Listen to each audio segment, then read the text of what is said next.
Rachel Swann in with you live on the radio at the home of Americana Music 92.1 FM, and sitting here with one of my favorites. It's been a little while, Dustin Schaefer. How are you? I'm doing great. Nice to be here. Good. Let me turn you up a little bit and get you right. Okay. Live radio, folks. Live radio. All right. Is that a little better? Yeah, it's a little bit better. What do you have? I know you've got some.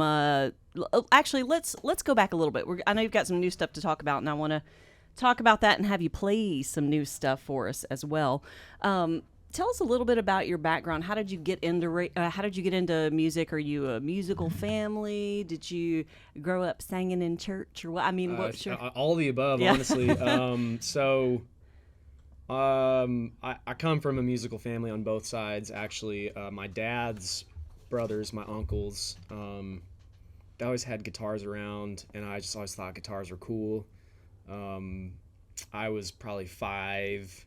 I started tinkering around, and I asked my Uncle Ronnie, hey, can I play your guitar? And he would teach me chords, and kind of started from there. You know, my mom credits herself with teaching me my first ever chord, so I don't really remember, but we'll go with that.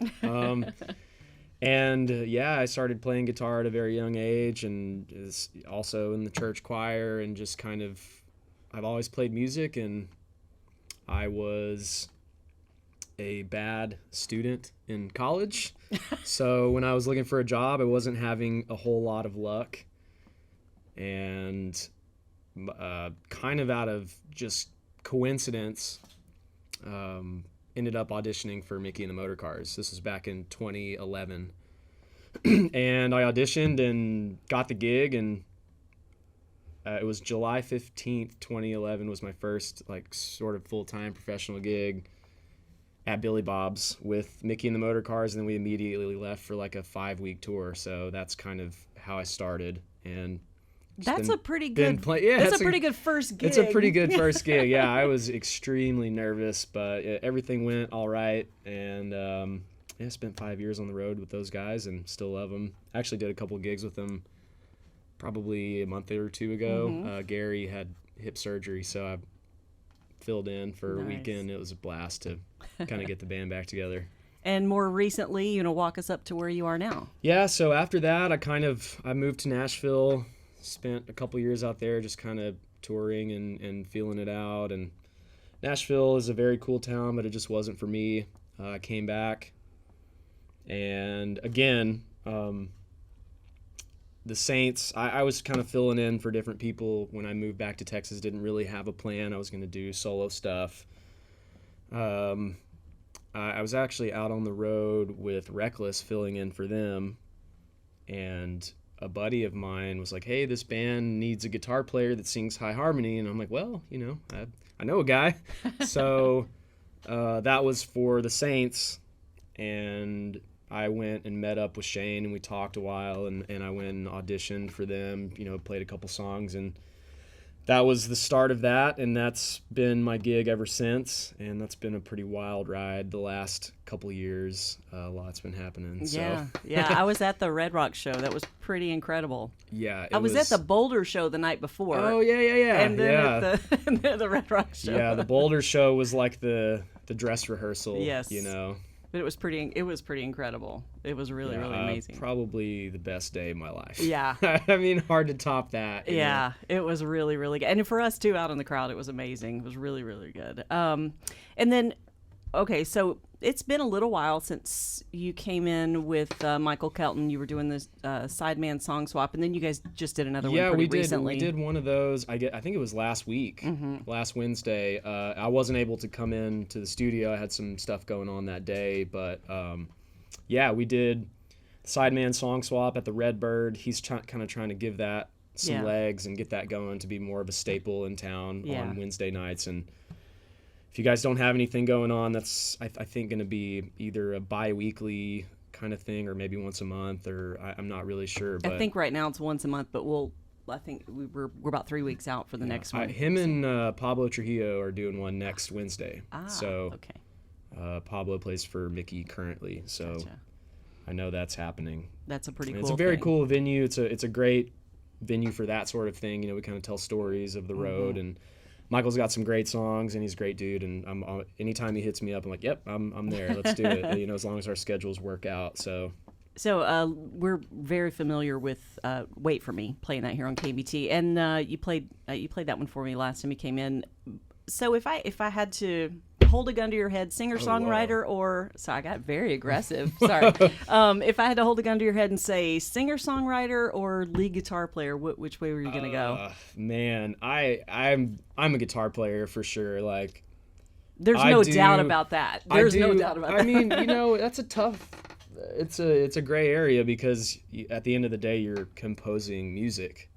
So, my music, at least, especially at the start of it, I mean, I guess I've become more of a singer-songwriter as I've made more music, but initially, I just wrote songs as a vehicle to play guitar. Right. You know, right. I would consider myself more of like I don't know, like a Joe Walsh kind of, like, you know, guitar player that also writes songs. That's what not you sound not a songwriter that also plays guitar. Right. That you sound like Tom Gillen. He says the same thing. Like he'll write lyrics because he has a song in his head. You know, he's written, and he says Joe Walsh. That's so funny that he would say I mean, he's kind of like the model for me because, you know, he's a great guitar player. He writes his own songs, but he's also part of the Eagles. So, you know, for me being part of the Saints, as the band hopefully grows and we're able to do less shows, bigger shows, I'll have more time to do my own thing on the side and kind of build that. Right. So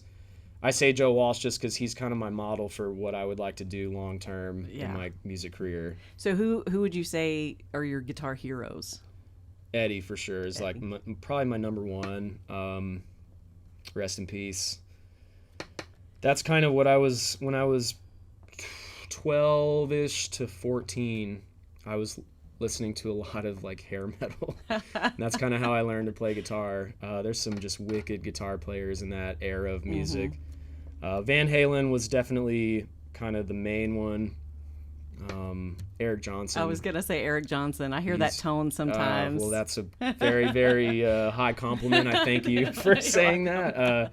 An Austin guy as well. And then, you know, Stevie Ray Vaughan was definitely a big part of what we listened to. And the Eagles, you know, the Eagles was a huge part. Like when we were doing holiday events, family stuff, like we were doing picking circles, singing Eagle songs. Yeah. And, you know, just kind of... Well, the harmonies come out, and Seven Bridges Road, if y'all haven't heard that version, amazing. Yeah. So, all right, well, enough chit-chat. Play a song for us, please, would you?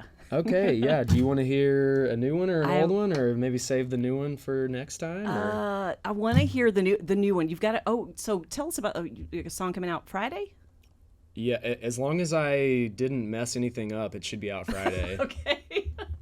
Okay. It says on TuneCore it's out Friday. Okay. All right. Well, do you mind playing that one? I'll play that one, and if before I do, I want to tell a little bit about the song and sort of the project. The song is actually the first of.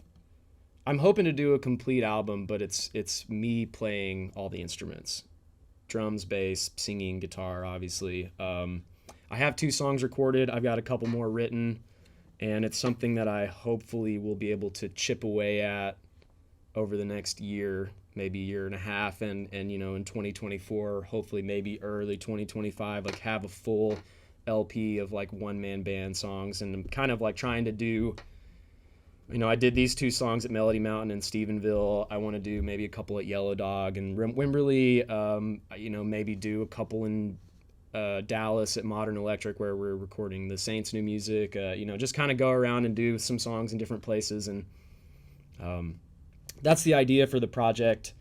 Wild Nights, this is the song I'm going to play for you guys. It's going to be out on Friday, is an older song that I was on like my first album that I took down because it was self-recorded, self-engineered. Some good songs on it, but they didn't sound like they belonged on the radio just from production. So 2 of those songs off of that record made my last album. This song is the first of this project. That'll probably be the last of the tunes from that project that I'll recut. But it's a fun summer song. You know, it's just about partying and making bad life decisions pretty much. So nice. Yeah, I'll play it for you. Wild Nights, here we go.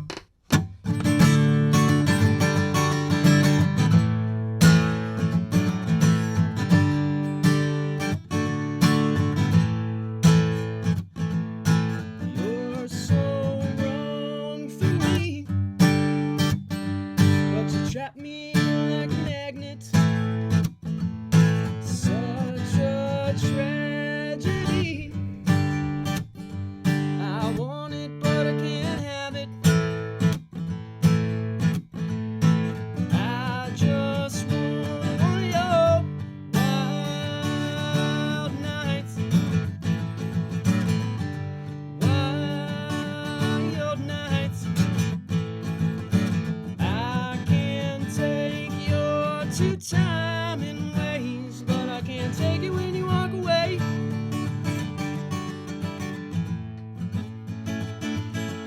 Pour a drink for me, so I forget our situation.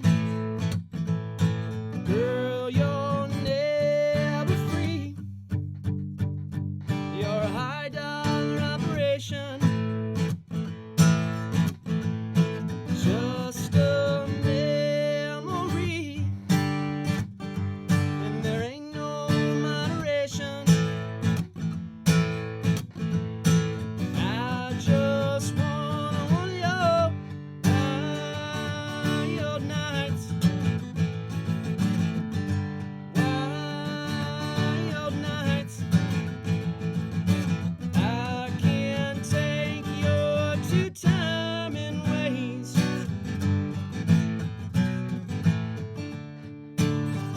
Got a great guitar solo right here on the record. Let's hear it.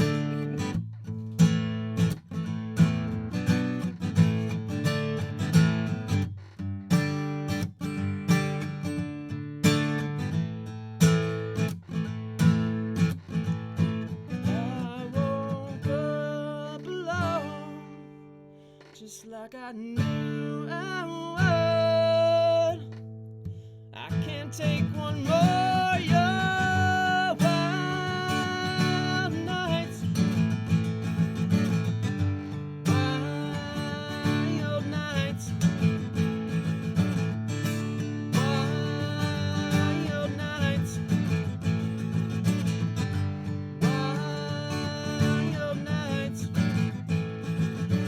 I can take your two-time and ways, but I can't take it when you walk away. Yeah.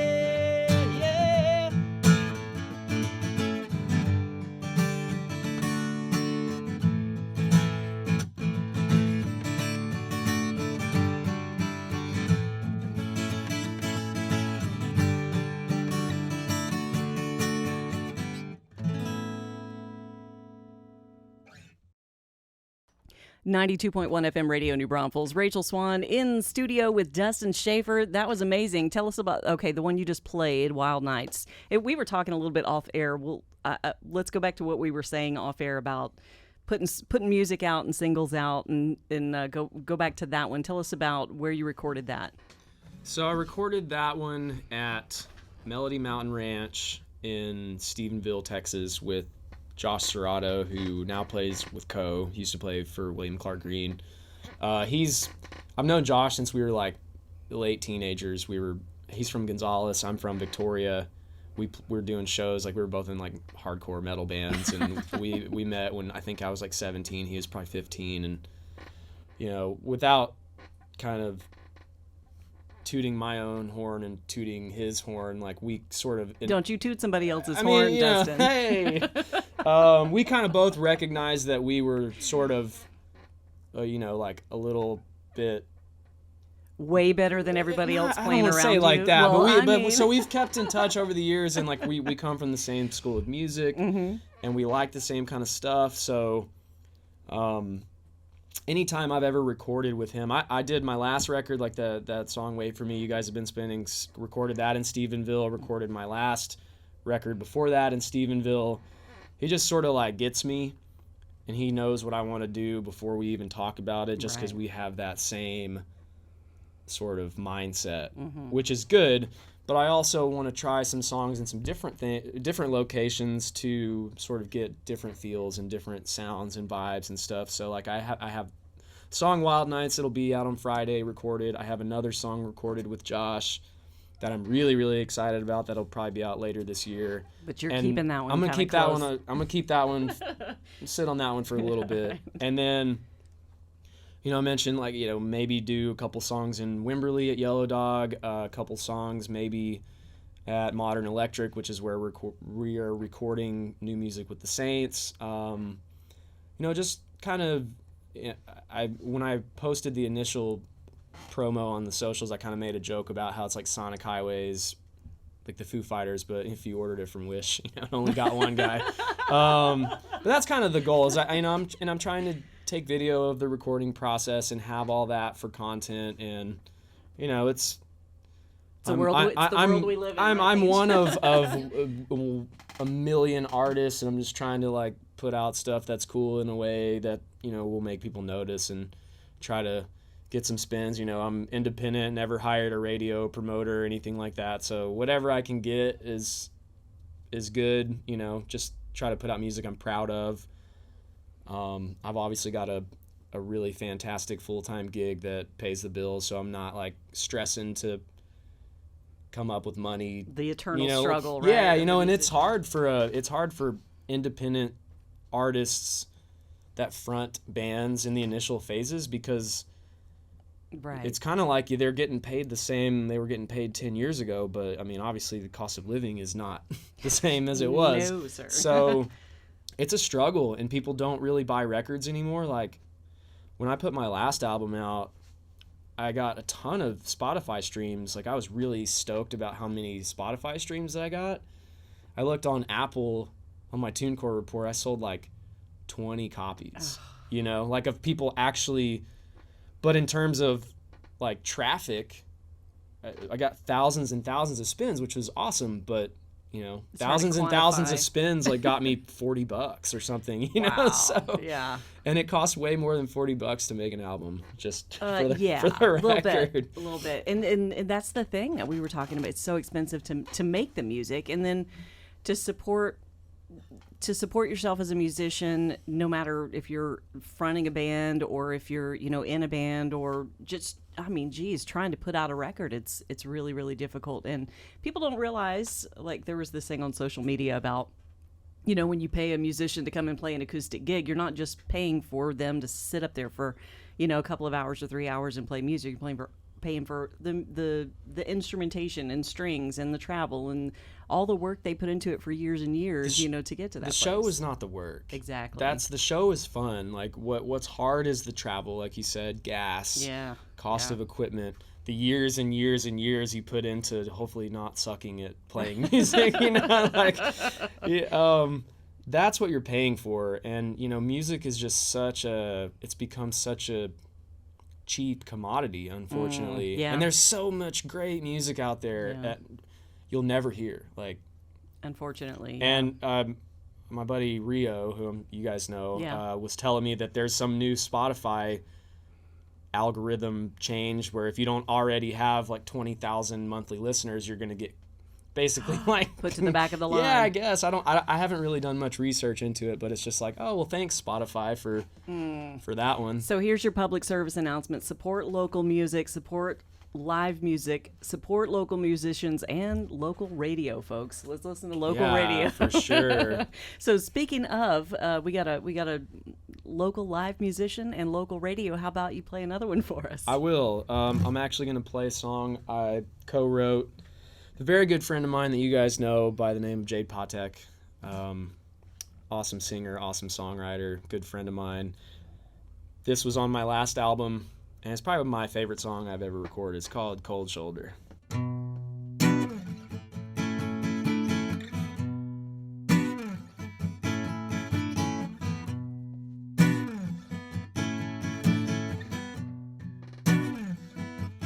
Trotting like a tiger, the leather on your legs. You set the boys on fire, breaking everybody's necks. The joker in the corner doesn't have a clue. He thinks he's getting warmer. He never met you.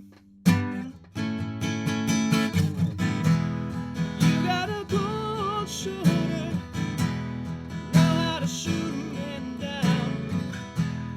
You got a cold shoulder, baby, breaking every heart in town.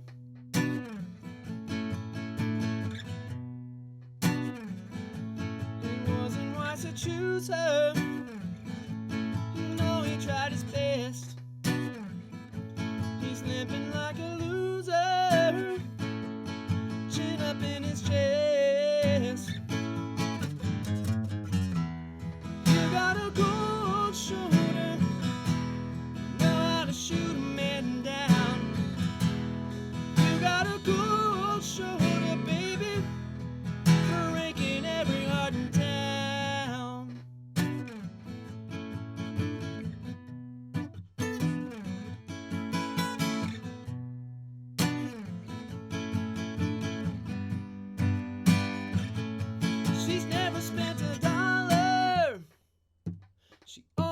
so free. Don't you know she'll never call you, but she's something to be seen. You got a good shoulder, know how to shoot a man down. You got a good shoulder, baby, you can make a man a clown. She's got a good shoulder, she can make a man a clown. You got a good shoulder, but you're the hottest thing around.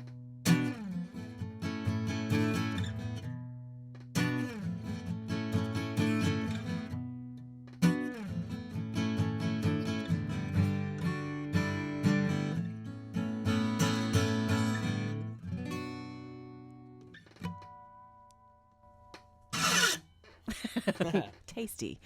Dustin Schaefer, Cold Shoulder. You wrote that with Jade Marie Patek? I wrote that with Jade Patek, and she also sings backup on my album cut of that song. She's got some killer vocal parts. Every time I play it, I just like hear it in my mind and wish that she was there singing. We should have called her. Come on, Jade. Maybe she's listening right now. Maybe she's like running to the bank or something. Like, What? Yeah, we've got one of hers coming up here in a little bit. Hey Darlin's playing here a little bit later on, I think. I saw it in a playlist. yeah, I played guitar on that song. Did you? Yeah, I played on a couple of hers on that. I think like 2 or 3 on that album, and then we did. She's got a song called "Perfect Day" that like she got all the New Braunfels homies to sing on. It's like me and Rio and the Midnight River Choir. I think maybe Courtney Patton's on that. Like just everybody, Nice. just big old choir. The song's cool. The New Braunfels homies. I like that. We should have a choir session and have the whole. What do you think, Paige? Have all the New Braunfels homies come in here and play. Well, okay. So tell us the song "God Willing and the Creek Don't Rise." The song's coming out Friday. Tell us where people can get it.